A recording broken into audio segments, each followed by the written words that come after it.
ಮಳೆಗಾಲದ ವಿಧಾನಸಭಾ ಕಲಾಪ ಆರಂಭವಾಗಿದೆ. ವಂದೇ ಮಾತರಂ ಗೀತೆಯ ಜೊತೆಗೆ ಕಲಾಪವನ್ನು ಆರಂಭಿಸಲಾಯಿತು. ನಂತರ ಅಗಲಿದ ಗಣ್ಯರಿಗೆ ಸಂತಾಪವನ್ನು ಸೂಚಿಸಲಾಯಿತು. ನಂತರ ಬರದ ಮೇಲೆ ಚರ್ಚೆಗೆ ನಿಲುವಳಿ ಸೂಚನೆ ಮಂಡಿಸಿದ ವಿರೋಧ ಪಕ್ಷದ ನಾಯಕ ಶೆಟ್ಟರ್ ಚರ್ಚೆಗೆ ಅವಕಾಶ ಕೊಡುವಂತೆ ಆಗ್ರಹಿಸಿದರು.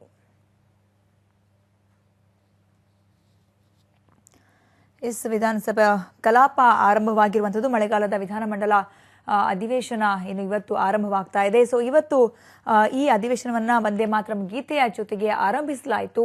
ಆ ನಂತರ ಮತ್ತೆ ನೂತನ ನಾಮನಿರ್ದೇಶಕ ಸದಸ್ಯರಿಗೆ ಪ್ರಮಾಣ ವಚನನ ಬೋಧಿಸ್ತಾರೆ. ಅದರ ನಂತರ ಅಂದ್ರೆ ಕಲಾಪಕ್ಕೆ ಆರಂಭಕ್ಕೆ ಏನು ಬರದ ಮೇಲೆ ಚರ್ಚೆಗೆ ನಿಲುವಳಿ ಮಂಡನೆಗೆ ಅವಕಾಶ ಕೋರಿ ಚರ್ಚೆಗೆ ಅವಕಾಶ ಕೊಡಬೇಕು ಅಂತ ಹೇಳಿ ಏನು ವಿರೋಧ ಪಕ್ಷದ ನಾಯಕ ಜಗದೀಶ್ ಶೆಟ್ಟರ್ ಅವಕಾಶ ಕೊಡಬೇಕು ಅಂತ ಆಗ್ರಹಿಸಿದ್ದು. ನಿಲುವಳಿ ಸೂಚನೆ ಮಂಡಿಸಿದಂತಹ ವಿರೋಧ ಪಕ್ಷದ ನಾಯಕ ಶೆಟ್ಟರ್ ಚರ್ಚೆಗೆ ಅವಕಾಶ ಮಾಡಿಕೊಡಿ ಅಂತ ಹೇಳಿ ವಿಧಾನಮಂಡಲದಲ್ಲಿ ಆಗ್ರಹಿಸುತ್ತಾರೆ. ಅಂದ್ರೆ ವಿಧಾನ ಪರಿಷತ್ ಕಲಾಪ ಕೂಡ ಆರಂಭವಾಗಿದೆ.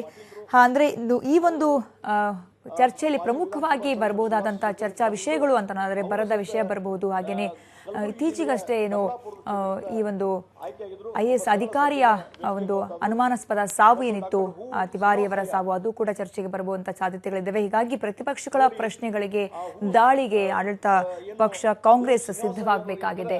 ಇವತ್ತು ಆರಂಭವಾಗ್ತಾ ಇರುವಂತಹ ಮಳೆಗಾಲದ ವಿಧಾನಮಂಡಲ ಅಧಿವೇಶನದಲ್ಲಿ ಈ ಅನೇಕ ವಿಚಾರಗಳು ಚರ್ಚೆಗೆ ಬರಬಹುದಾಗಿದೆ. ಸೊ ಈ ಹಿನ್ನೆಲೆಯಲ್ಲಿ ಮಳೆಗಾಲದ ವಿಧಾನಮಂಡಲ ಅಧಿವೇಶನ ಸಾಕಷ್ಟು ಮಹತ್ವವನ್ನ ಪಡ್ಕೊಂಡಿದೆ ಅಂತ ಹೇಳ್ಬೋದು. ಹಾಗೇನೆ ಕಲಾಪದಲ್ಲಿ ಅಗಲಿದ ಗಣ್ಯರಿಗೆ ಮೊದಲು ಸಂತಾಪವನ್ನ ಸೂಚಿಸಲಾಯಿತು. ನೂತನ ನಾಮನಿರ್ದೇಶಿತ ಸದಸ್ಯರಿಗೆ ಪ್ರಮಾಣ ವಚನವನ್ನ ಬೋಧಿಸಲಾಯಿತು. ನಂತರ ವಿರೋಧ ಪಕ್ಷದ ನಾಯಕ ಜಗದೀಶ್ ಶೆಟ್ಟರ್ ಚರ್ಚೆಗೆ ಅವಕಾಶ ಕೊಡಬೇಕು ಅಂತ, ಪ್ರಮುಖವಾಗಿ ಬರದ ಕುರಿತಂತೆ ಚರ್ಚೆಗೆ ಅವಕಾಶ ಕೊಡಿ ಅಂತ ಹೇಳಿ ನಿಲುವಳಿ ಸೂಚನೆಯನ್ನ ಮಂಡಿಸ್ತಾರೆ. ಚರ್ಚೆಗೆ ಅವಕಾಶವನ್ನ ಕೊಡ್ತಾರೆ. 90 ವಯಸ್ಸಿನಲ್ಲಿ ಅವರು ಕ್ರಿಯಾಶೀಲರಾಗಿ ಕೆಲಸ ಮಾಡೋದು ನಮ್ಮ ಎಲ್ಲರಿಗೂ ಸಹಿತ ಒಂದು ಮಾದರಿ ಅಂತ ನಾನು ತಿಳ್ಕೊಂಡಿದ್ದೀನಿ. ಮತ್ತು ಯಾವಾಗಲೂ ಖಾದಿಯನ್ನು ಧರಿಸಿಕೊಂಡು ಖಾದಿ ಬಗ್ಗೆ ಹೆಚ್ಚು ಪ್ರಚಾರ ಮಾಡುವಂಥ ಕೆಲಸವನ್ನ ಶ್ರೀನಿವಾಸ ಮಾಡಿದರು. ಹೀಗಾಗಿ ಒಬ್ಬ ತತ್ವನಿಷ್ಠ, ಸರಳ ಸಜ್ಜನ ಮತ್ತು ಗಾಂಧಿವಾದಿಯನ್ನ ಇವತ್ತು ನಾವು ಕಳ್ಕೊಂಡಿದ್ದು ಅದು ಸಮಾಜಕ್ಕೆ ದೊಡ್ಡ ನಷ್ಟ ಅನ್ನುವಂಥ ಮಾತನ್ನ ಈ ಸಂದರ್ಭದಲ್ಲಿ ನಾನು ಹೇಳ ಬಯಸ್ತಾ ಇದ್ದೀನಿ. ಮತ್ತು ಇದರ ಜೊತೆಗೆ ಇವತ್ತು ಪ್ರೊಫೆಸರ್ HL ಕೇಶವಮೂರ್ತಿ ಅವರಲ್ಲಿ, ಗರುಡನಗರಿ ನಾಗರಾಜ್ ಅವರಾಗಲಿ, ಇವರೆಲ್ಲ ಹಿರಿಯ ಪತ್ರಕರ್ತರು, ಒಂದು ಮಾಧ್ಯಮಕ್ಕೆ ಒಂದು ಅಸೆಟ್ ಇದ್ದಂಥವ್ರು, ಎಲ್ಲರಿಗೂ ಮಾರ್ಗದರ್ಶನ ಮಾಡುವಂಥವ್ರು. ಬಹಳ ರೀತಿಯಾದ ಲೇಖನಗಳ ಮುಖಾಂತರ, ಕೆಲವೊಂದು ಪುಸ್ತಕಗಳ ಮುಖಾಂತರ ಇಡೀ ಸಮಾಜವನ್ನು ತಿದ್ದುವಂಥ ಕೆಲಸ ಮತ್ತು ಸಮಾಜ ಜಾಗೃತಿ ಮಾಡುವಂಥ ಕೆಲಸನ ಈ ಇಬ್ಬರು ಹಿರಿಯ ಪತ್ರಕರ್ತರು ಇವತ್ತು ಅವ್ರ ಕೆಲಸವನ್ನು ಮಾಡ್ತಿದ್ರು. ಅವರು ನಮ್ಮನ್ನು ಅಗಲಿ ಹೋಗಿದ್ದಾರೆ.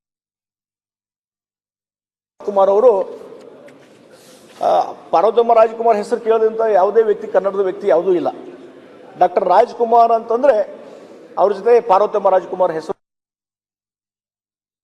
ರಾಜ್ಕುಮಾರ್ ಇವತ್ತು ಮೇರು ನಟ, ಕನ್ನಡ ರಂಗದ ಮೇರು ನಟ.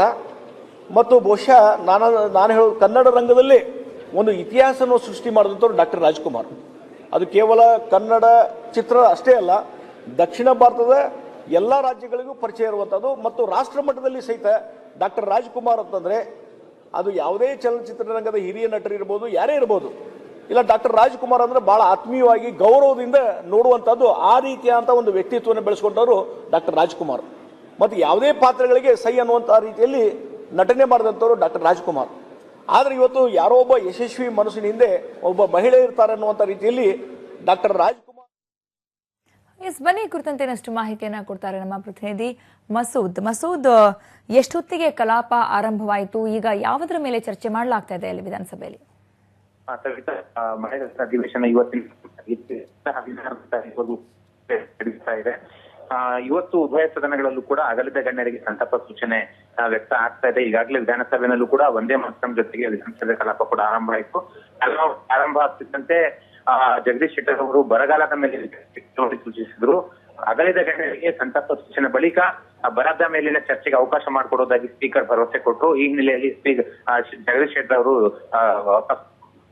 ಈಗ ಅಗಲಿದ ಗಣ್ಯರಿಗೆ ಸಂತಾಪ ಸೂಚನೆ ತೋರಿಸ್ತಾ ಇದ್ದಾರೆ. ಇಲ್ಲಿ ವಿಧಾನಸಭೆ ಮತ್ತು ವಿಧಾನ ಪರಿಷತ್ ಉಭಯ ಕಲಾಪಗಳಲ್ಲೂ ಕೂಡ ಪ್ರಮುಖವಾಗಿ ಪರಿಷತ್ ಸದಸ್ಯ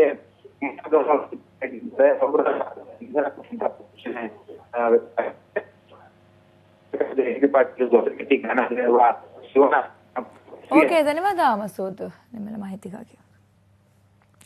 ಎಸ್, ವಿಧಾನಸಭಾ ಕಲಾಪ ಆರಂಭವಾಗಿದೆ. ಉಭಯ ಸದನಗಳ ಕಲಾಪ ಆರಂಭವಾಗಿದೆ. ಮೊದಲಿಗೆ ವಿಧಾನಸಭೆಯಲ್ಲಿ ಕೂಡ ಏನು ಕಲಾಪ ಆರಂಭವನ್ನ ವಂದೇ ಮಾತರಂ ಗೀತೆಯ ಜೊತೆಗೆ ಆರಂಭ ಮಾಡಲಾಗುತ್ತೆ.